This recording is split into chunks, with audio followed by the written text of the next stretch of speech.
পুড়িয়ে দিয়েছে, আমরা এখানে বাস করতে পারবো না, যেতে দেবো না। নিচে শুয়ে পড়েছেন তারা, অদ্ভুত একটা ছবি, এখানে নিচে শুয়ে পড়ে তারা কাঁদছেন এবং তারা জানি না কি করে কি হয়েছে।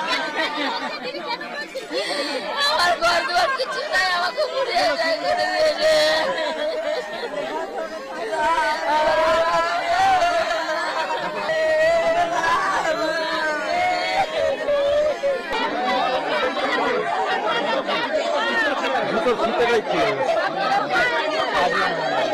কান্নাকাটি করছেন, পায়ে ধরছেন। এই ভয়ঙ্কর ছবি এই মুহূর্তে দেখা যাচ্ছে, মর্মান্তিক ছবি। তারা বসে পড়েছেন মহিলা কমিশনের সামনে।